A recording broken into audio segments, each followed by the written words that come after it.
Welcome to your YouTube channel dream classes. जो हमारा solid state chapter था उसके कुछ टॉपिक्स जो हैं वो हम पहले क्लियर कर चुके हैं। हमारा लास्ट टॉपिक था चालकता, अचालकता और अर्धचालकता के बारे में। ठीक है, तो उसमें हमने जो चालकता है, किसकी चालकता कितनी है, वो लास्ट टॉपिक हमारा हमने जो है कवर कर लिया था लास्ट वीडियो में। आपको ध्यान होगा कि जो हमने पढ़ा था, जो चालक होते हैं उनके जो चालकता का मान होता है वो आपका होता है 10 की पावर 4 से 10 की power 7 ohm inverse metre inverse. जो आपका अचालक है उसमें जो चालकता का मान है वो 10 की पावर -20 से 10 की power -10 ohm inverse metre inverse है। लेकिन अर्धचालक का जो है वो लास्ट वीडियो में बताना रह गया था, तो इसका भी ध्यान रख लेना। इसका मान होता है 10 की पावर -6 से 10 की power 4 ohm inverse metre inverse. Clear बात। तो अब हम बात करेंगे बैंड सिद्धांत के आधार पर चालकता, अचालकता व अर्धचालकता के बारे में। जब किसी भी ठोस के अंदर विद्युत धारा प्रवाह की बात की जाती है तो उसके लिए बैंड थ्योरी जो है उसके बारे में पढ़ा जाता है। अब आप पूछोगे बैंड थ्योरी क्या है, तो जो बैंड सिद्धांत है वो क्या चीज़ है। ठोसों के जो अपने परमाणु होते हैं वो परमाणु मिलकर किसका निर्माण करते हैं, अणुओं का, और अणुओं के जो ऊर्जा स्तर होते हैं वो मिलकर बैंड का निर्माण करते हैं। क्लियर बात। दोबारा सुन लो, बैंड जो है कैसे बनता है बता देती हूँ मैं आपको।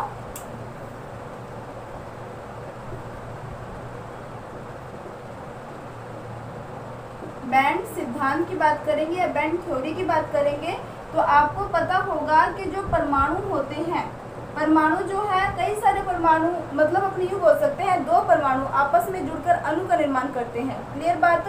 तो परमाणु से क्या बन गया, अणु। और अणु के जो ऊर्जा स्तर होते हैं, ऊर्जा स्तर आपस में जुड़कर किसका निर्माण करते हैं, बैंड का निर्माण करते हैं। ये आपको ध्यान में रखना है। ठीक है।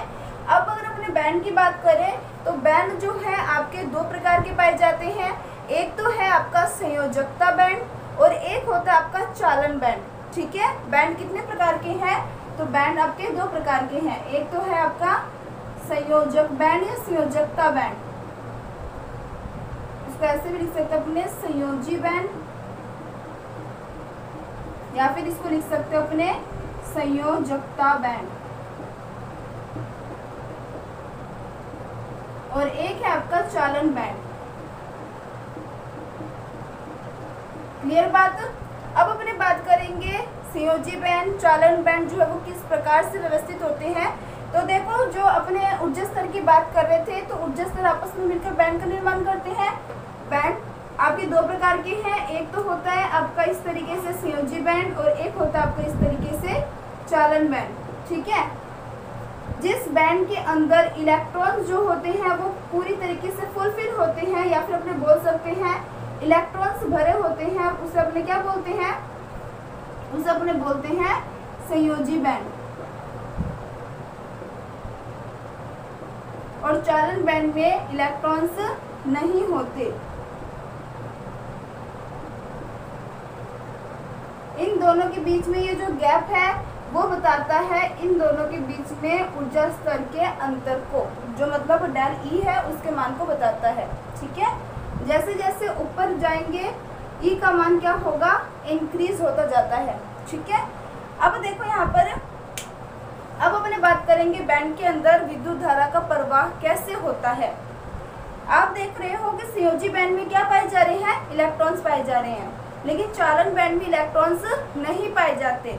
जब आपके संयोजी बैंड से इलेक्ट्रॉन चालन बैंड में गमन करते हैं तभी उस क्रिस्टल के अंदर या फिर जो आपके पास ठोस धातु है उसमें विद्युत धारा का प्रवाह होता है, अन्यथा विद्युत धारा का प्रवाह नहीं होता। ये आपको ध्यान में रखना है। ये तो हमने बात करी मोटे मोटे तौर पर बैंड के बारे में। ठीक है, तो आप इसका स्क्रीनशॉट ले लें जल्दी से।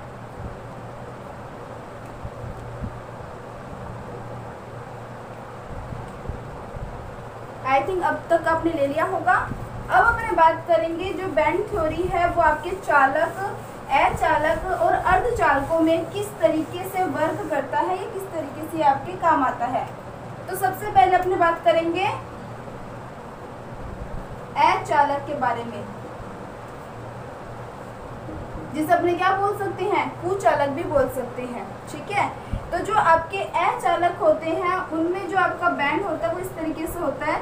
संयोजी बैंड आपका नीचे होता है और चालन बैंड काफी ऊपर होता है इस तरीके से। ठीक है,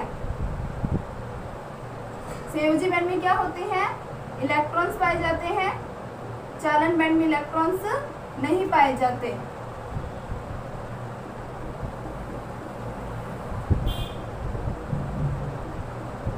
और ये क्या है आपका चालन बैंड। ठीक है, अब देखो इन दोनों के बीच जो अंतर है ना, अचालक के अंदर आपको मैक्सिमम होता है इन दोनों के बीच अंतर, यानी अपन यूँ बोल सकते हैं कि जो आपके अचालक होते हैं उनमें संयोजी बैंड व चालन बैंड के बीच जो ऊर्जा का अंतर होता है वो होता है 6 इलेक्ट्रॉन वोल्ट के बराबर। कितना होता है, 6 इलेक्ट्रॉन वोल्ट के बराबर। यानी ये जो अंतर होता है वो काफ़ी ज़्यादा होता है और अंतर काफ़ी ज़्यादा होने के कारण इलेक्ट्रॉन जो है वो आपके संयोजी बैंड से चालन बैंड में गमन नहीं कर पाते और जिस कारण से अचालकों में विद्युत धारा का प्रवाह भी नहीं होता। अब अपने बात करेंगे सेकंड जो है वो चालक के बारे में। चालकों में अगर अपने विद्युत धारा प्रवाह की बात करें तो चालकों में क्या होता है कि जो आपके संयोजी बैंड है इस तरीके से, और इसी के ऊपर जस्ट क्या पाया जाता है आपका चालन बैंड। इसमें इलेक्ट्रॉन्स पाए जा रहे हैं और इसमें इलेक्ट्रॉन्स नहीं पाए जाते। ये कौन सा बैंड है आपका, संयोजी बैंड, और ये कौन सा आपका चालन बैंड। अब ये जो आपके इलेक्ट्रॉन्स होते हैं, अब आपको दिखाई दे रहा है कि संयोजी बैंड और चालन बैंड के बीच में ऊर्जा अंतराल कितना है, बिल्कुल नहीं है। यानी मैं ये बोल सकती हूँ इन दोनों के बीच में ऊर्जा अंतराल 0 इलेक्ट्रॉन वोल्ट के बराबर है, यानी नहीं है। ठीक है, तो जब ऊर्जा अंतराल इतना कम होता है तो संयोजी बैंड से इलेक्ट्रॉन बहुत ही आसानी से कहाँ चले जाते हैं, चालन बैंड में चले जाते हैं। अब इलेक्ट्रॉन जब आसानी से चालन बैंड में चले जाएंगे तो विद्युत धारा का प्रवाह भी क्या होगा, आसानी से होगा। क्लियर बात। तो ये तो था आपका अचालक, ये था आपका चालक। अब जो नेक्स्ट अपने बात करेंगे वो है आपका अर्धचालक के बारे में। तो यहाँ तक आप स्क्रीनशॉट ले लें।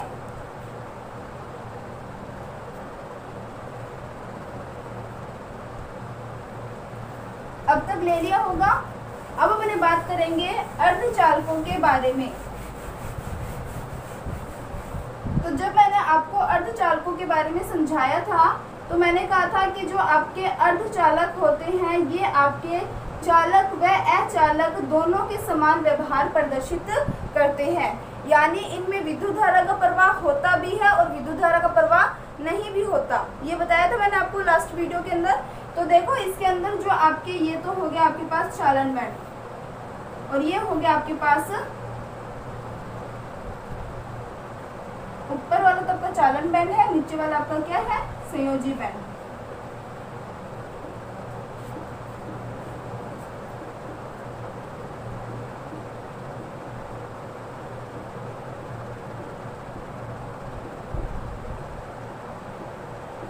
अब इन दोनों के बीच में आप देख रहे हो जो अंतर है वो क्या है, काफी कम है। अंतर होता है लेकिन काफी कम होता है। कितना होता है तो आप लोग लिख लेना, ये होता है 1 इलेक्ट्रॉन वोल्ट के बराबर। क्लियर बात। अब 1 इलेक्ट्रॉन वोल्ट के बराबर इनके बीच क्या है, डिस्टेंस है। तो इलेक्ट्रॉन अपने आप तो चालन बैंड में नहीं जा सकते। यानी मैं ये बोल सकती हूँ कि अर्धचालकों में जब ताप 0 केल्विन दिया हो, कितने केल्विन दिया हो ताप आपने, 0 केल्विन दिया हो, तो ये आपके अचालकों की भांति व्यवहार करते हैं। यानी 0 केल्विन ताप पर इलेक्ट्रॉन संयोजी बैंड से चालन बैंड में गमन नहीं करते, और अगर इलेक्ट्रॉन संयोजी से चालन बैंड में गमन नहीं करेंगे तो उसमें विद्युत धारा का प्रवाह नहीं होगा। लेकिन यदि इसमें आप तापमान बढ़ाते हैं, यानी तापमान जो है आपने क्या कर दिया, इंक्रीज कर दिया, बढ़ा दिया। तापमान बढ़ाते ही इलेक्ट्रॉनों की जो गतिज ऊर्जा है उनके मान में वृद्धि होगी, और इलेक्ट्रॉनों की गतिज ऊर्जा के मान में वृद्धि होते ही इलेक्ट्रॉन जो है आपके संयोजी बैंड से किस में चले जाएंगे, चालन बैंड में स्थानांतरित हो जाएंगे। इलेक्ट्रॉन के चालन बैंड संयोजी बैंड से चालन बैंड में स्थानांतरित होते ही इसमें विद्युत धारा का प्रवाह क्या होगा, आसानी से हो जाएगा। और जब इसमें विद्युत धारा का प्रवाह आसानी से हो जाएगा उस टाइम ये आपके चालक के समान व्यवहार प्रदर्शित करेगा। तो आई थिंक आपको जो अर्धचालक वाला है टॉपिक ये भी क्लियर हो गया होगा। अब अपने बात करेंगे कि जो आपके अर्धचालक होते हैं ये आपके दो प्रकार के होते हैं। कितने प्रकार के होते हैं? दो प्रकार के। एक तो अपने पढ़ेंगे नैज अर्धचालक,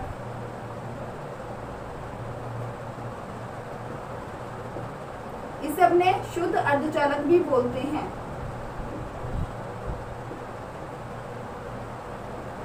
या फिर इसका एक और नाम है आंतर अर्धचालक।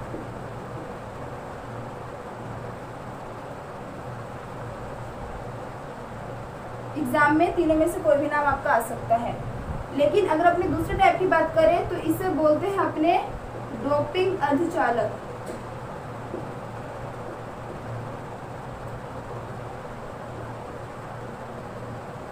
इसे अपने अशुद्ध अर्धचालक भी बोलते हैं।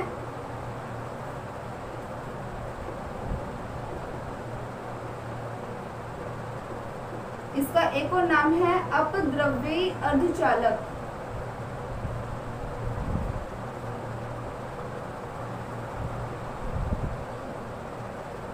क्लियर बात? तो दो टाइप अर्धचालक कौन कौन से हैं? नैज अर्धचालक और डोपिंग अर्धचालक। इसको अपने शुद्ध अर्धचालक, आंतर अर्धचालक भी बोलते हैं और इसे अपने अशुद्ध अर्धचालक और अपद्रव्यी अर्धचालक भी बोलते हैं। अब जो आपका डोपिंग अर्धचालक है इसके भी दो प्रकार कौन कौन से हैं? इसके भी दो प्रकार हैं। इसमें एक तो पाया जाता है आपका N प्रकार का अर्धचालक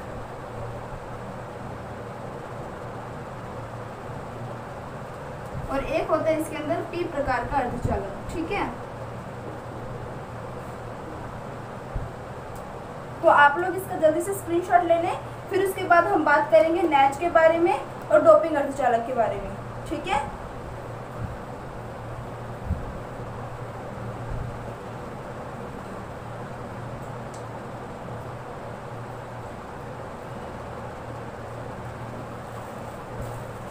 अब अपने बात करते हैं अर्धचालकों के प्रकार के बारे में। नेक्स्ट टॉपिक क्या हमारा? अर्धचालकों के प्रकार। और अर्धचालकों के प्रकार में सबसे पहला जो आपका अर्धचालक है वो है आपका नैज अर्धचालक। पहला क्या है आपका? नैज अर्धचालक।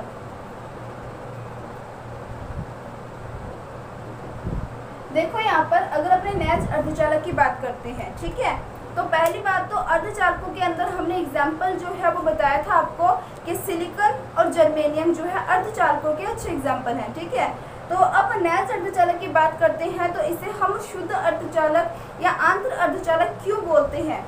देखो जो आपका नैज अर्धचालक होता है ना, इसमें जब हम विद्युत धारा का प्रवाह करते हैं तो बाहर से किसी भी प्रकार की इसमें अशुद्धि नहीं मिलाई जाती, यानी जो आपका क्रिस्टल होता है वो पूरी तरीके से सिलिकॉन का या फिर सिर्फ जर्मेनियम का बना होता है। इस कारण से इसे शुद्ध अर्धचालक कहा जाता है।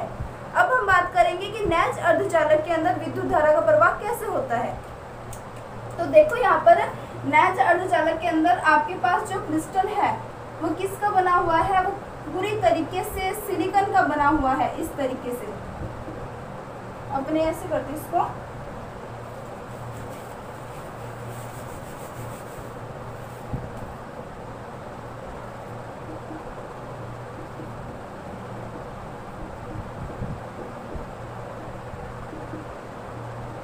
आपको पता होगा सिलिकॉन जो है वो आपका ग्रुप नंबर 14 का तत्व है और इसकी संयोजकता भी क्या है?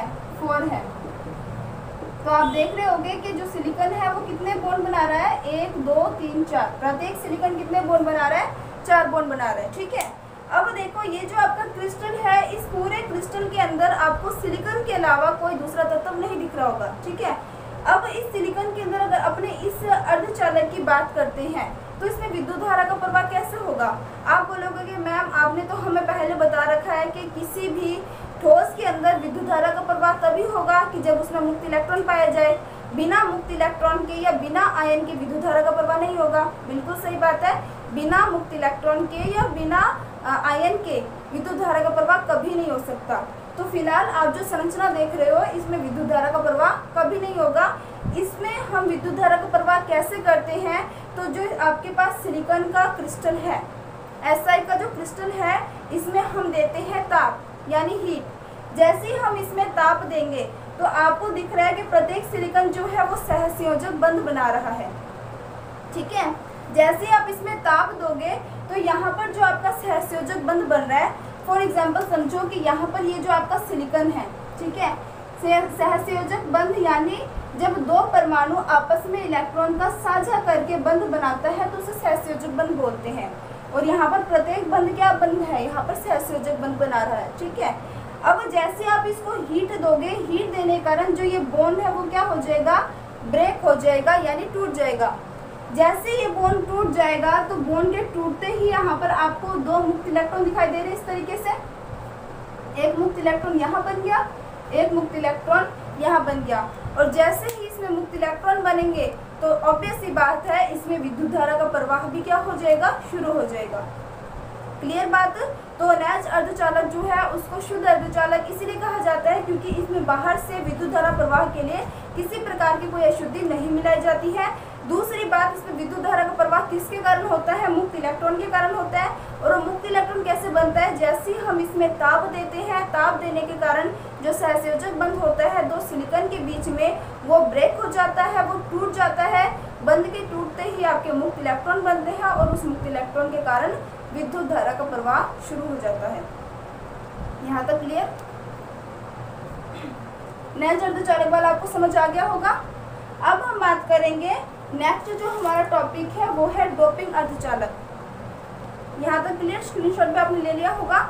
एक बात और सुन लो, जो आपका अनैच अर्धचालक है औद्योगिक रूप से इसका उपयोग कम ही किया जाता है।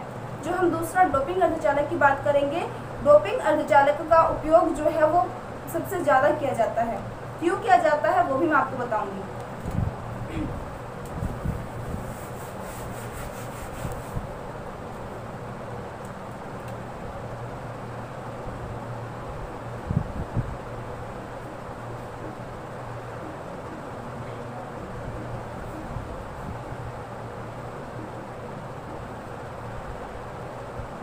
अब देखो, डोपिंग अर्धचालक जिसे अपने अशुद्ध अर्धचालक या अपद्रव्यी अर्धचालक भी कहते हैं। तो पहली बात तो है कि डोपिंग अर्धचालक जो है इसको अशुद्ध अर्धचालक क्यों बोला जाता है। इसको अशुद्ध अर्धचालक इसलिए बोला जाता है क्योंकि विद्युत धारा प्रवाह के लिए इसमें बाहर से क्या मिलाई जाती है, अशुद्धियाँ मिलाई जाती है। अशुद्धियों से मतलब है कि जो आपका पूरा क्रिस्टल है सिलिकॉन का, उसमें बाहर से दूसरे वर्ग के तत्व भी मिला दिए जाते हैं। ठीक है, अब जब दूसरे वर्ग के तत्व मिलाओगे तो दूसरे वर्ग जो होते हैं उनकी संयोजकता होती है अलग अलग। संयोजकता के कारण उनमें इलेक्ट्रॉन्स की कमी या ज़्यादा होगी, जिस कारण से विद्युत धारा का प्रवाह होगा। तो अब इसको हम अच्छे से समझेंगे। ठीक है, तो अनैच अर्धचालक या डोपिंग अर्धचालक टॉपिक है। तो डोपिंग अर्धचालक को अशुद्ध अर्धचालक इसलिए बोला जाता है क्योंकि इसका जो क्रिस्टल होता है इसमें बाहर से क्या मिलाई जाती है, अशुद्धियाँ मिलाई जाती है। तो अशुद्धियों के आधार पर इसको दो प्रकार से बांटा गया है। एक तो है आपका N प्रकार का अर्धचालक और एक है आपका P प्रकार का अर्धचालक। तो सबसे पहले हम बात करते हैं इसके अंदर N प्रकार के अर्धचालक की।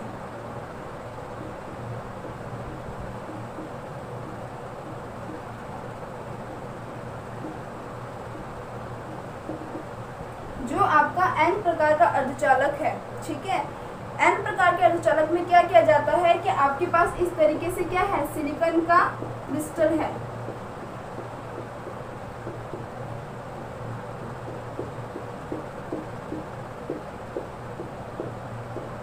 अब इस सिलिकॉन के क्रिस्टल में आपको ध्यान में रखना है ग्रुप 15। ग्रुप 15 की बात करें तो आपको ध्यान है ग्रुप 15 की क्या मिलाई जाती है, अशुद्धियाँ मिलाई जाती है, या फिर अपने बोल सकते हैं ग्रुप 15 के तत्वों को मिलाया जाता है। आपको पता है कि आप इस तरीके से आवर्त सारणी को रीड करते हैं। ठीक है, तो यहाँ पर ग्रुप 13 से लेकर ग्रुप जो आपका है 18 तक आप इसको स्टडी करते हैं। यहाँ पे आपका ग्रुप 13 है, फिर उसके बाद 14, फिर 15, फिर 16, फिर 17, फिर 18, इस तरीके से है। तो यहाँ पर जो आपका ग्रुप है, जो कि आपका ग्रुप नंबर 15 है, इसके तत्वों को जब इसमें मिलाया जाता है तो जो आपका अर्धचालक बनता है उसे N प्रकार का अर्धचालक कहा जाता है। तो ग्रुप 15 का अपने कोई तत्व उठा लेते हैं, जैसे कि अपने बात कर सकते हैं आर्सेनिक। आर्सेनिक यानी AS, ये जो आपका आर्सेनिक है वो क्या है, ग्रुप 15 का एक प्रकार का तत्व है, ग्रुप 15 का एक तत्व है। तो अब देखो यहाँ पर आपको ध्यान में रखना है कि जो ग्रुप 14 के तत्व है उन सभी की संयोजकता 4 बोल सकते हो। ग्रुप 15 के जितने तत्व है उन सभी की संयोजकता कितनी होती है, दोबारा सुने, जो ग्रुप 13 है इन सभी की संयोजकता होती है 3। ग्रुप 14 के जितने तत्व है इन सभी की संयोजकता होती है 4 और ग्रुप 15 के जितने भी तत्व है इन सभी की संयोजकता होती है 5। ठीक है, अब देखो यहाँ पर सिलिकॉन की संयोजकता कितनी है, सिलिकॉन की संयोजकता है 4, तो ये 4 बॉन्ड बना रहा है। लेकिन जो आर्सेनिक है यानी जो हम AS लेके चल रहे हैं इसकी संयोजकता कितनी है, 5। 4 तो ये बंद बना लेगा लेकिन एक इसके पास क्या पाया जाएगा, मुक्त इलेक्ट्रॉन, क्योंकि आर्सेनिक की संयोजकता कितनी है, 5 होने के कारण 4 तो ये क्या कर लेगा, सिलिकॉन के साथ बंद बना लेगा, लेकिन एक इसके अंदर क्या पाया जाएगा, मुक्त इलेक्ट्रॉन। अब वही बात है कि अगर किसी में मुक्त इलेक्ट्रॉन पाया जाता है तो उसमें विद्युत धारा का प्रवाह क्या होगा, आसानी से हो जाएगा। समझ आ रही है बात। तो अब आप खुद कंपेयर कर सकते हैं कि जो नेज अर्धचालक है उसमें हम विद्युत धारा प्रवाह के लिए बाहर से ताप दे रहे थे, लेकिन इसमें अगर हम अशुद्धि मिला देते हैं, आर्सेनिक मिला देते हैं, तो हमें ताप दाब की कोई जरूरत नहीं है, इसमें अपने आप एक मुक्त इलेक्ट्रॉन बन जाता है और ये मुक्त इलेक्ट्रॉन जो है इसमें विद्युत धारा प्रवाह के लिए क्या होगा, उत्तरदायी होगा। अब उसके बाद अपने बात करते हैं। अब हाँ, एक और बात, अब इसमें आप देख रहे हो कि इसमें क्या है, एक इलेक्ट्रॉन ज्यादा पाया जा रहा है। इलेक्ट्रॉन क्या है, नेगेटिव चार्ज वाला होता है टाइप से, इलेक्ट्रॉन क्या है, नेगेटिव को शो करते हैं, तो इसलिए जिसमें इलेक्ट्रॉन की अधिकता पाई जा रही है उसको क्या बोला जाता है, N प्रकार का अर्धचालक बोला जाता है। क्लियर बात।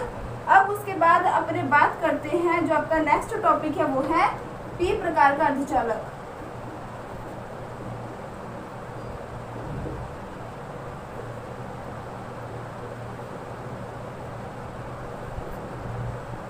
अब अगर अपने P प्रकार के अर्धचालक की बात करते हैं तो P प्रकार के अर्धचालक में ग्रुप 13 की अशुद्धियां मिलाई जाती है। किसकी अशुद्धियां मिलाई जाती है, ग्रुप 13 की। तो ग्रुप 13 के अशुद्धियों की बात करें तो हम ग्रुप 13 में से कोई भी एक तत्व ले सकते हैं। तो अपने यहाँ पे इंडियम लेके चलेंगे। किसको लेके चलेंगे, इंडियम को।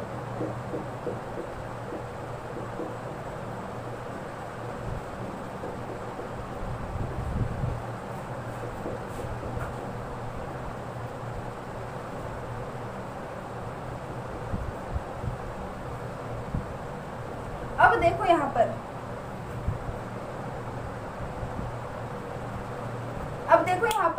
अभी अपने कहा बात कर रहे थे कि जो ग्रुप 13 के तत्व हैं इनकी संयोजकता कितनी होती है, 3 होती है। तो इंडियम की संयोजकता कितनी होगी, 3 होगी। संयोजकता 3 होगी तो यहाँ पर जो इंडियम है वो 3 बॉन्ड तो बना लेगा, लेकिन एक बॉन्ड की इसके पास क्या होगी, कमी होगी। जहाँ पर इसके पास एक बॉन्ड की कमी होगी वहाँ पर एक प्रकार से रिक्ति का, यानी अपने बोल सकते हैं एक प्रकार से होल का या एक प्रकार के छिद्र का निर्माण हो जाता है। किसका निर्माण हो जाता है, एक प्रकार से छिद्र का निर्माण हो जाता है।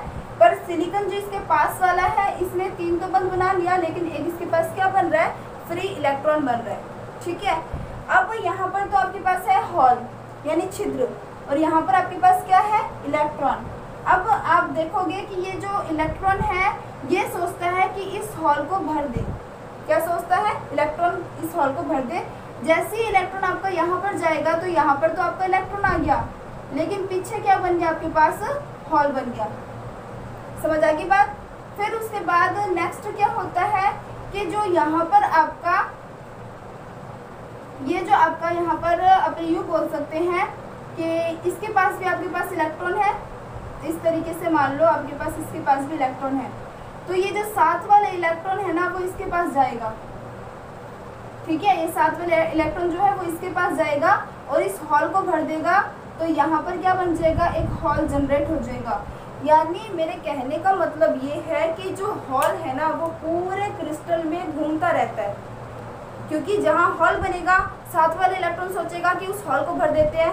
7 वाले इलेक्ट्रॉन जैसे ही उस हॉल की जगह पे आ जाएगा तो जहाँ पे से वो इलेक्ट्रॉन आया है तो वहाँ पे अपने आप हॉल बन जाएगा।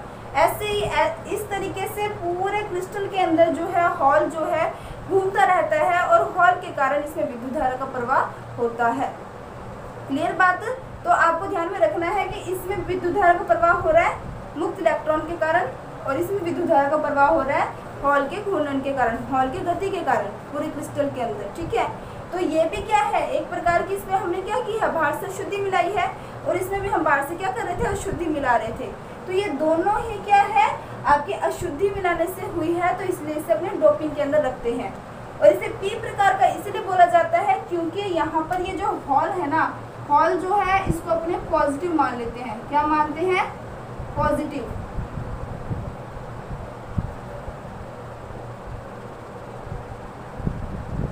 हॉल को अपने क्या मान लेते हैं, पॉजिटिव। अब हॉल अगर आपका पॉजिटिव है तो पॉजिटिव पी से आ रहा है, तो इसलिए इसे पी प्रकार का अर्धचालक कहा जाता है। यहाँ पे इलेक्ट्रॉन था, नेगेटिव था, एन प्रकार का अर्धचालक, हॉल है, पॉजिटिव है, तो ये आपका क्या है, पी प्रकार का अर्धचालक है। इसकी बेसिक जो इसका यूज़ है ना, जो डायोड बनाया जाता है, पीएनपी डायोड, एनपीएन डायोड, आपने फिजिक्स में इनके बारे में पढ़ रखा होगा डिटेल से, तो वहाँ पर इनका यूज़ किया जाता है।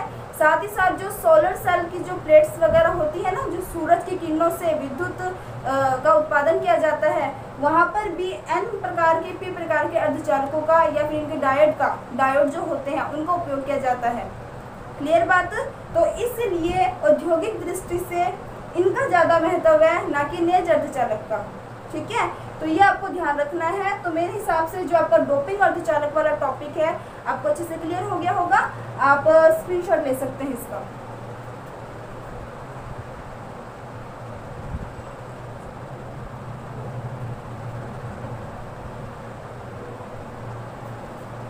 ले लिया होगा स्क्रीनशॉट आप लोगों ने।